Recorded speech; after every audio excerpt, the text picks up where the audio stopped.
All right, today on Free Field Training, we're going to talk about house searching techniques. It's something that comes up a whole lot in the comments, and people have asked more from me for taking free field training out into the field and showing you technical skills that you can use on the street in your day-to-day work.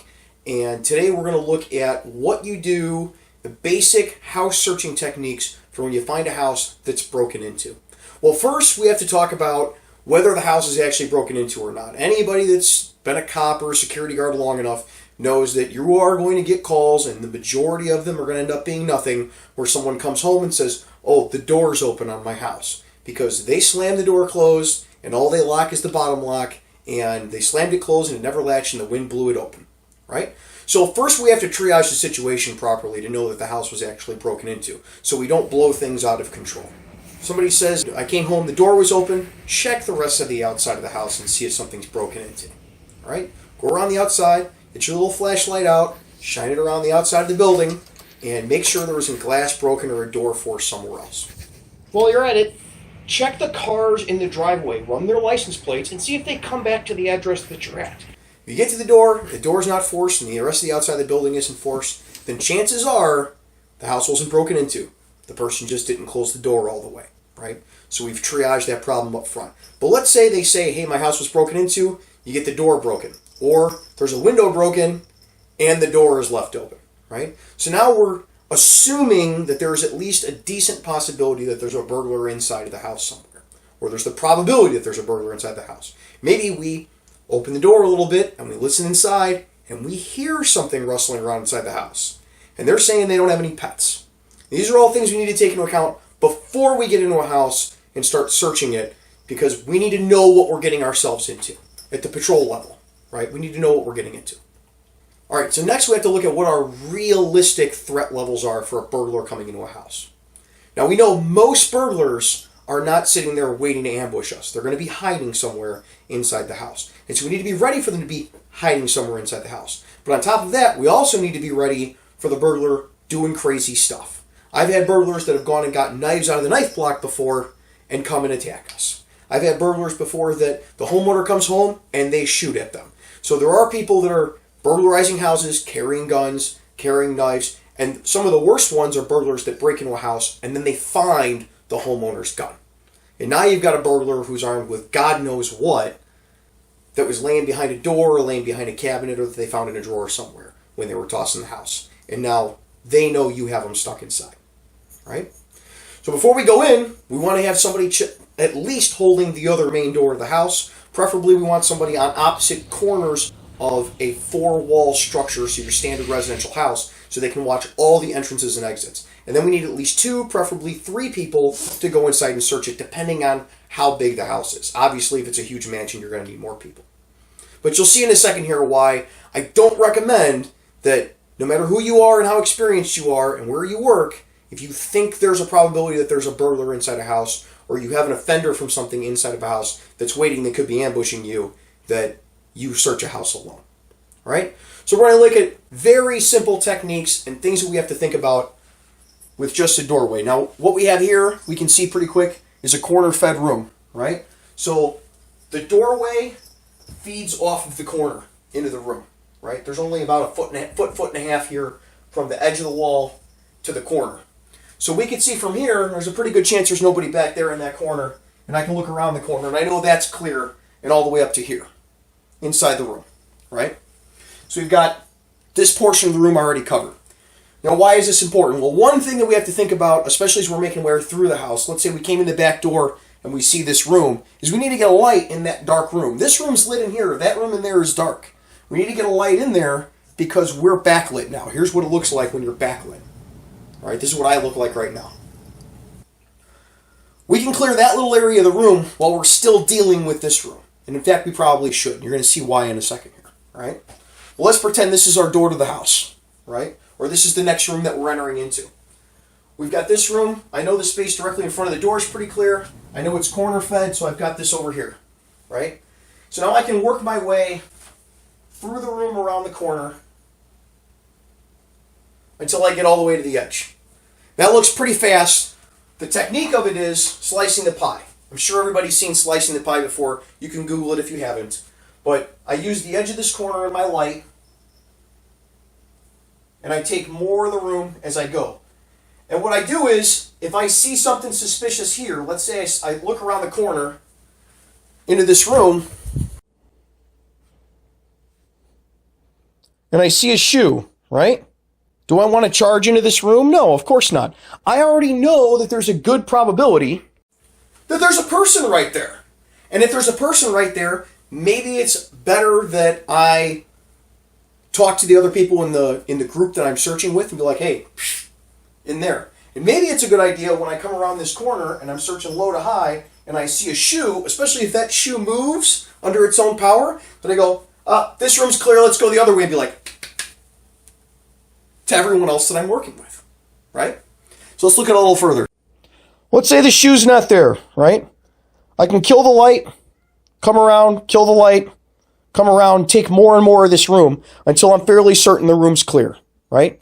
Now this room's clear, but I've got a whole lot of space. A person can hide in all sorts of spots in here. They could hide behind that chair. They could hide under the couch. They could hide behind that couch, right? They could hide behind all these toys. Maybe not so well with the dog there, but they could hide behind a lot of stuff in here. So I'm going to have to individually check the room, even though I've come in here and I've seen there's no immediate threats that I can see, other than that shoe that I know I put there, right? If the shoe's not there, I've got a lot of other things that I need to cover, but I also need to worry about this hallway down here, right? Because if I'm over here searching behind the couch, I got my back to that hallway down there, and I don't know what's down there. So one thing I can think about doing, now that I know this room's good, is turning the lights on, right? Now this does a couple of things. It makes it easier for me to search this room. I'm not so dependent on Mr. Flashlight here. But the other thing it does is it backlights me again. So there's a positive and a negative to it. You need to weigh those for yourselves, whether those positives and negatives are worth it. So one person's going to take up position here, keep a light down this hallway, so that we know if there's something funky moving around down there. And also light has a tendency to, if the burglars are trying to hide, make them stay where they're at and not come out. And a lot of people know that lights for the police tend to be attached to the front end of guns. And people don't like walking in front of muzzles. It's been my experience.